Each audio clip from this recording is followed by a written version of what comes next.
కృపా సత్య సంపూర్ణగు మా ప్రియ పరలోకపు తండ్రి, మీ ఘనమైన నామానికి స్తోత్రములు చెల్లిస్తున్నాము నైనా. ఈరోజు మీ కుమారుడైన యేసు క్రీస్తును బట్టి నిన్ను ఘనపరుస్తున్నాం. గడిచిన దినాలంతటిలో మీ కృప, మీ దీవెనలు మాకిచ్చి అనుదినము కాపాడుచు ఇంకను ముందుకు నడిపిస్తున్నందులకు మీ నామమును బట్టి జిహ్వాఫలం అర్పిస్తున్నాము తండ్రి. నాయనా, స్తుతులకు పాత్రుడవు, యోగ్యుడవు, నీకే స్తోత్రాలు చెల్లిస్తున్నాం. నాయన, మా కొరకు మా అపరాధములు క్షమించబడుట కొరకై నీ కుమారుడిని యేసుక్రీస్తుని బలిగా అర్పణగా అప్పగించి మా కొరకై ఆయన చేసిన త్యాగమందు మమ్మలను పవిత్రపరిచినందులకై నిన్ను స్తుతిస్తున్నాం. నా తండ్రి, ఈరోజు మీ వాక్యం వినటానికి సిద్ధపడుతున్నాము. నాయన, మీ సహాయం కొరకై వేడుకుంటున్నాము. నాయన, ఈరోజు ఇది మొదలుకొని నీ రాకపోకలయందు యెహోవా నిన్ను కాపాడునన్న వాగ్దానం చొప్పున నీ బిడ్డల యొక్క ప్రయాణాల్లో తోడుండండి, ఆదరించుమని ప్రార్థన చేస్తున్నాము తండ్రి. దేనిని గురించి చింతపడుకుడి కానీ ప్రార్థనలతోనూ విజ్ఞాపనములతోనూ మీ సన్నిధికి తీసుకురమ్మన్న పిలిపిలకు రాసిన పత్రికలో ఉన్న వాగ్దానాన్ని బట్టి మీకు స్తోత్రాలు. ఈరోజు నీ ప్రియులు దేని కొరకు చింతించకుండా మీ పాదాల దగ్గర ప్రార్థిస్తూ ఉన్నారు. వారి విశ్వాసాన్ని బట్టి వారి కుటుంబాలలో మీ కార్యాలు చేయండి నాయనా. నువ్వు గొప్ప దేవుడు నాయనా. మేము అపరాధులమని పాపులమని ఎరిగుండి మమ్మలను త్రోచివేయక మీ హక్కుని చేర్చుకున్నావు నాయన. అందులకే నిన్ను స్తుతిస్తున్నాం. మాకు పరిశుద్ధులని పేరు పెట్టావు, మీ స్నేహితులని పేరు పెట్టావు. నిన్ను ఘనపరుస్తున్నాం నాయన. ఈ దినాన్న గర్భిణీ స్త్రీలుగానున్నవారు కాన్పులు కొరకై ప్రార్థిస్తున్నాం. సులువైన కాన్పును తీసుకుఇవ్వండి నాయన. వారు ఆదరించబడుటకు సహాయం చేయండి. బిడ్డను తల్లులు క్షేమంగా ఉంచమని ప్రార్థన చేస్తున్నాం తండ్రి. అలాగే నీ నామములో చదువుకునే విద్యార్థుల కొరకై ప్రార్థిస్తున్నాం. ఎవరికైనా జ్ఞానము కొదువుగా ఉన్న ఎడల అతను దేవుని అడగవలనని లేఖనములు ఉన్నట్టుగా నాయన వారు నీ యొక్క జ్ఞానాన్ని అడుగుతున్నారు. నీ కృప చూపించండి. నీ కృపలో నా ప్రభువా సహాయం చేయండి. వ్యవసాయకుల కొరకై ప్రార్థిస్తున్నాం. వ్యవసాయంలో దిగుబడుల కొరకు ఎదురు చూస్తున్నారు. మంచి రాబడి కొరకే ఎదురు చూస్తున్నారు. కృప చూపించమని వేడుకుంటున్నాం నాయన. నీ నామములో ప్రియ బిడ్డల యొక్క కష్టార్జితం హెచ్చింప చేయండి. కుటుంబాలు ప్రార్థిస్తూ నీ నామములోనే నారుమళ్ళేసిన వారు ఉన్నారు. దీవించమని ప్రార్థన చేస్తున్నాం. వ్యవసాయకులతో ఫలంగా వ్యాపారస్తుల కొరకై ప్రార్థిస్తున్నాం. వ్యాపారాల విషయంలో మేలు చేయండి. దగా పడకుండా, మోసం పడకుండా నాయన అనేకులు దీవించబడుటకు కృప అనుగ్రహించమని ప్రార్థన చేస్తున్నాం తండ్రి. గల్ఫ్ దేశాల్లో నాయన అక్కడుండి డ్యూటీలు చేస్తూ కొంచెం బలహీనతలకు గురై వచ్చినారు నాయన. స్వస్థత పరచండి, బాగు చేయమని ప్రార్థన చేస్తున్నాం నాయన. మరి పక్క రాష్ట్రాల్లోని ప్రియ బిడ్డలు వాక్యం వింటూ నాయన చిన్న వ్యాపారాలు చేసుకుంటున్నాం, ప్రార్థించమని చెప్పినారు నాయన. నీ కార్యం చేయండి నాయన, ఆదరించమని ప్రార్థన చేస్తున్నాం. ప్రియ బిడ్డ సహోదరి రాధగారికి ఉన్న గుండు బలహీనతలను బట్టి విడుదల కలిగించమని ప్రార్థన చేస్తున్నాం నాయన. కువైట్ దేశంలోని ప్రియ బిడ్డలు ఇండియాకి రావాల్సిన ప్రయాణాలు ఆగుతూ వచ్చినవి. నీవే కృప చూపించండి నాయన. నీ కృప చొప్పున ప్రయాణాలు సాగింప చేయమని వేడుకుంటున్నాం నాయన. నీ నామములో నీ ప్రియ బిడ్డలకి కావలసిన ప్రతి విధమైన ఆశీర్వాదం, దీవెనలు కలగ చేయండి. చిన్న బిడ్డలు మొదలుకొని పెద్దవారు వరకు చదువుల్లో నాయన వారు రాణించుటకు సహాయం చేయండి. అంతేకాదు నాయన, ప్రతి విధంగా నీ సహాయంతో నీ కృపతో కుటుంబాలు ఆశీర్వాదకరముగా ఉంచమని ప్రభువును రక్షకుడైన యేసుక్రీస్తు వారి అతి శ్రేష్టమైన నామములో ఈ ప్రార్థన అడుగుచున్నాము తండ్రి.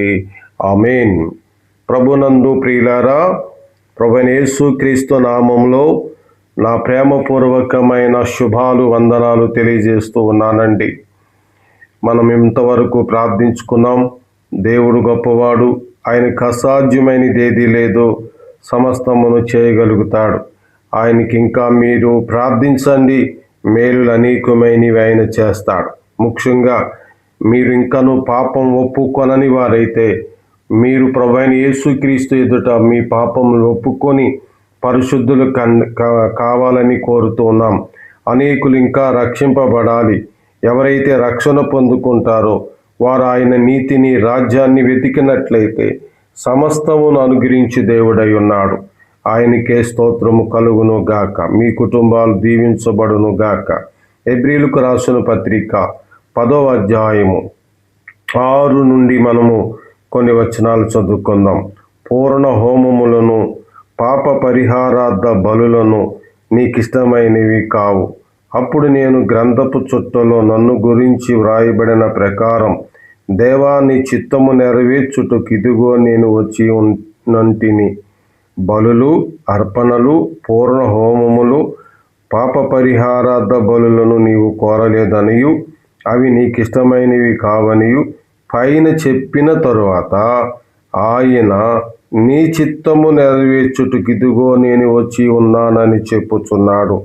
ఇవన్నీ ధర్మశాస్త్రము చొప్పున అర్పింపబడుచున్నవి. ఆ రెండవ దానిని స్థిరపరుచుటకు మొదటి దానిని కొట్టివేయుచున్నాడు. చదవబడిన లేఖనాలు మన వినికిడిలో ప్రభువు దీవించును గాక. ఇందులో మనం పాఠం చదువుకున్నప్పుడే అర్థమైంది. మనము మొదటి వచనాలలో ధర్మశాస్త్రము రాబోచున్న మేలులు గల సాయగలది అని ధ్యానించినాం. అప్పుడు మనకు అర్థమైంది, మన మనిషి నిలబడి ఉన్నప్పుడు నీడ కనపడుతుంది మనిషి రూపంలోనే, కానీ అది నీడ ఉపయోగముగా లేదు. కానీ మనిషి ఉన్నాడు కాబట్టి నీడున్నది. కాబట్టి మనిషే ప్రాముఖ్యత. అలాగే క్రొత్త నిబంధనే ప్రాముఖ్యతాన్ని నిన్న నేను మీకు వివరించినాను. పాత నిబంధన లేకుండా క్రొత్త నిబంధన లేదు. ఇక్కడ విషయం గమనించండి. క్రొత్త నిబంధన రాబోతున్న మేలులు చూపెడుతూ, పాత నిబంధన రాబోతున్న మేలులను చూపెడుతూ ఉంది. పాత నిబంధనలో బలులు, అర్పణలు అర్పించబడుతూ వచ్చినవి, కానీ ఆయన స్వీకరిస్తూ వచ్చాడు, వారిని క్షమిస్తూ వచ్చాడు. ఎందుకు వచ్చాడు? రక్షకుడు వచ్చేంత వరకు తాత్కాలికంగా వారికి రక్షణ లేక విమోచన అనుగ్రహించటానికే. కాబట్టి ఆయన చిత్తం నెరవేరాలి. ఆయన చిత్తం నెరవేరిన తరువాత కొత్త నిబంధన మనకు ఇవ్వబడుతుంది. కాబట్టి ఆయన చిత్తం నెరవేర్చుటకు భూమి మీదకి యేసు ప్రభు దిగి వచ్చారని అర్థమవుతోందండి.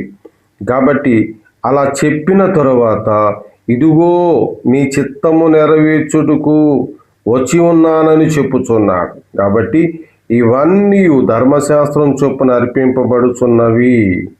కానీ ఆ రెండవ దాన్ని స్థిరపరచుటకు మొదటి దానిని దేవుడు ఏం చేశాడండి? కొట్టివేసినాడు. ఆయనకి స్తోత్రం కలుగును గాక. నిన్ననే మనం మాట్లాడుకున్నాం. ఏమి కొట్టివేశాడు?